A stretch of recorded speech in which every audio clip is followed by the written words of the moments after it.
सबसे ज़्यादा समय बर्बाद करता है। और लोगों में एक धारणा है, और ख़ास करके आजकल के बच्चों में मैं धारणा देखता हूँ कि इन्फॉर्मेशन को नॉलेज समझ लेते ये। हाँ, इन्फॉर्मेशन नॉलेज नहीं है। और बहुत सारा इन्फॉर्मेशन आपके पास है, उसका परिणाम भी कुछ नहीं है। उदाहरण के लिए, कहीं कोई बड़ी घटना घट जाती है और अगले क्षण आपको उस घटना की जानकारी मिल जाती है। इस जानकारी को लेकर आप क्या कर लोगे? यहाँ बैठे बैठे आप उसकी मदद कर दोगे? क्या कर लोगे? तो जानकारियों को इकट्ठा करना ज्ञान से कोई मतलब नहीं है। और जो ज्ञानी है उसको घटित घटनाओं को इकट्ठा करने की आवश्यकता नहीं पड़ती है, उसको बिना संसाधन के उसका अनुभव होता है। तो आप समर्पण के उस पड़ाव पर जाइए जहां आपको इस इंफॉर्मेशन की आवश्यकता ना पड़े। तो थोड़ा इंफॉर्मेशन से कट जाओ, बेहतर है आपके लिए। थोड़ा इसका मोबाइल का मोह हटा दो तो अच्छा है। अपने काम भर इसको अगर आप उपयोग में लोगे तो बहुत समय मिलेगा, और उस समय का यदि आपने सदुपयोग किया चिकित्सा के क्षेत्र में या फिर किसी भी प्रकार के गौ सेवा के क्षेत्र में, तो भगवान को भी आपके पास आना पड़ेगा और गुरु को भी आपके पास आना पड़ेगा। कहीं जाने की कोई आवश्यकता नहीं है।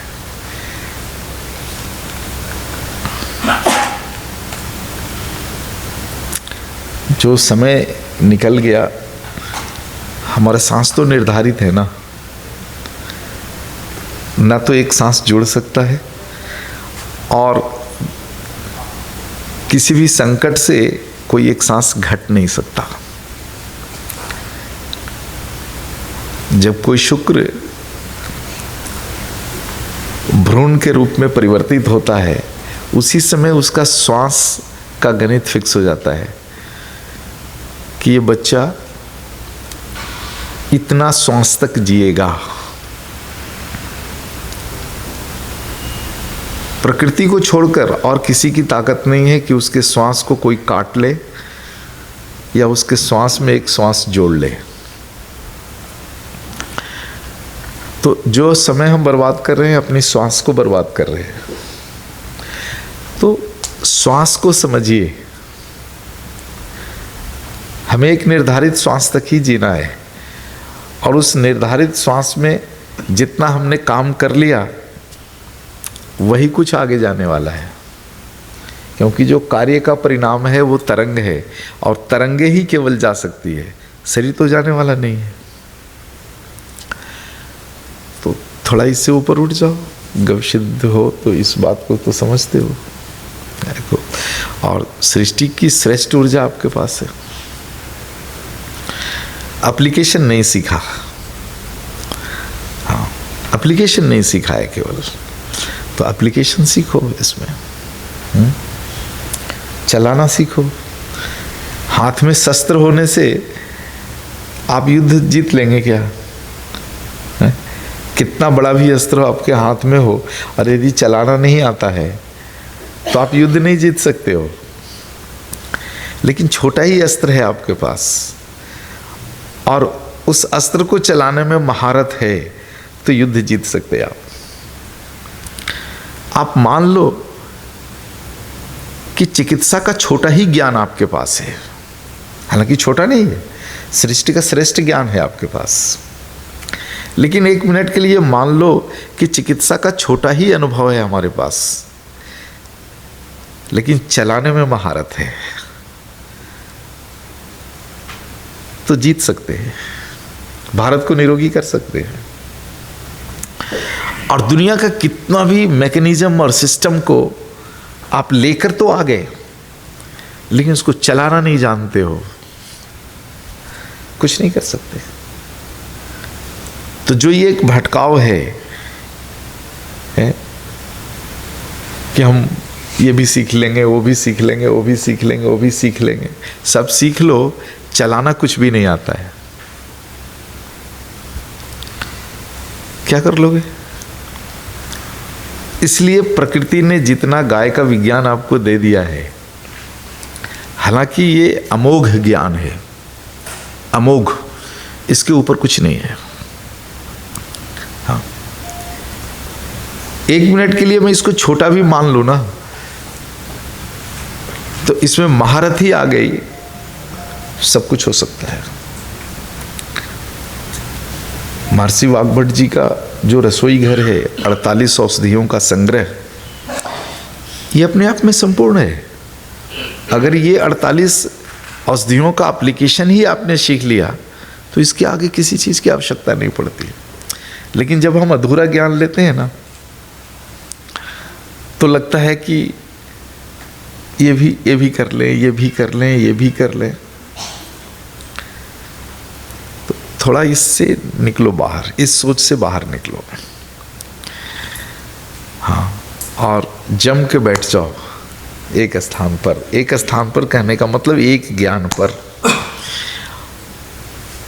और एप्लीकेशन शुरू करो, इसके आगे कुछ नहीं है। देखो, पूरे मनुष्य का शरीर बचाना तो मैं समझता हूँ बहुत तुच्छ काम है। आज जो संकट है वो स्वयं पृथ्वी को बचाने का संकट है। भूमि जल अग्नि वायु आकाश सब बिगड़ गया है, और ये सारा बिगड़ा है तो इसको धारण करने वाला हर जीव और हर वनस्पति बिगड़ेगा। हाँ, तो आप, मैं या कोई कुछ भी कर ले, इसका समाधान गाय के अलावा कहीं नहीं है। क्योंकि प्रकृति को पूर्णतः प्रकृति में रूपांतरित करने की ऊर्जा केवल गाय के पास होती है। दूसरे लोग नहीं समझ सकते, लेकिन आप समझ सकते हो कि मिट्टी का प्यूरिफिकेशन कौन कर रहा है? चंद्रमा पर चले गए, अच्छी बात है, उससे पहले मिट्टी के शुद्धिकरण की टेक्निक तो डेवलप कर लेनी थी। अपना घर तो बचता नहीं और दूसरे की घर को सजाने निकले हैं। नहीं, प्रकृति ने पृथ्वी हमें दिया है जीवन जीने के लिए, हमारी पीढ़ियों को जीने के लिए। प्रकृति को बचाने की चिंता तो नहीं है, लेकिन चांद और मंगल पर जाने की चिंता है।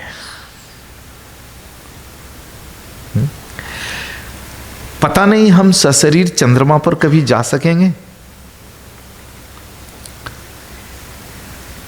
कल्पना से बाहर है।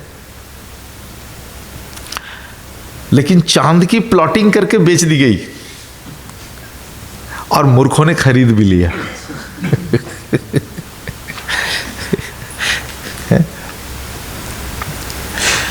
कुछ दिन के बाद मंगल की प्लॉटिंग चलेगी और एक सपना दिखा दिया जाएगा कि वहाँ आलू बैगन भंटा की सब्जी कर ली है, और बस कुछ नहीं है, अब कुछ साल में जाएंगे वहाँ का आलू भंटा बैगन खाएंगे। इसमें वही व्यक्ति भटकता है जो दिन भर हाथ में मोबाइल लेकर के टिप टिप टिप टिप करते रहता है। जो इस चक्कर में आपको हाथ में वो दिया ही गया है आपको फंसाने के लिए, इसलिए उसके उपयोग तक उसको सीमित रखो और आगे का समय इंफॉर्मेशन इकट्ठा करने में नहीं, ज्ञान प्राप्ति में लगा दो आप। सबसे पहला कर्तव्य हमारा है अपनी गृहस्थी को बचाना। अगर हम खुद की गृहस्थी नहीं बचा सकते तो दूसरे को ज्ञान मत बांटना। आप गविशुद्ध होने का जो है इतना तो रखो मेंटेन। सबसे पहला ध्यान अपनी गृहस्थी को अच्छा बनाने में लगाइए, और जब अपनी गृहस्थी अच्छी हो जाए ना, तब आप पड़ोसी के बारे में सोचना और समाज के बारे में सोचना। और यदि आसपास का पड़ोस और समाज को आपने अच्छा कर लिया तो प्रदेश के बारे में सोचो आप, और प्रदेश में कुछ कर लिया तब राष्ट्र का सोचो आप। राष्ट्र का कर लिए तो विश्व के कल्याण का सोचो आप।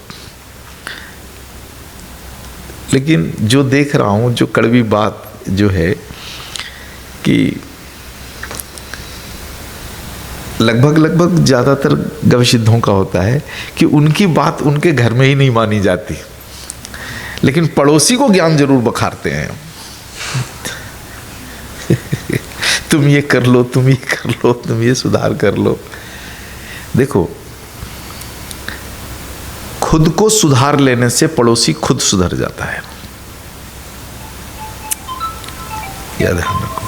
आप जिंदगी भर ज्ञान बांटते रहो पड़ोसी को कि एक गाय ले आओ जी, एक गाय ले आ जाओ, भले बोलेगा नहीं, लेकिन कहेगा खुद गाय तो लाया नहीं, मुझे ज्ञान देता है।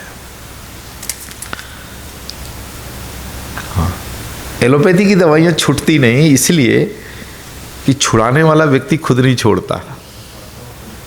हाँ, आप में से बहुत सारे गवसिद्ध हैं, एलोपैथी खाते रहते हो और ज्ञान बांटते रहते हो कि एलोपैथी छोड़ देना। बहुत सारी चीजें हैं जो दृश्य में नहीं होता, लेकिन अदृश्य रूप में अनंत दूरी तक कार्य करता है, क्योंकि तरंगों की गति अनंत होती है।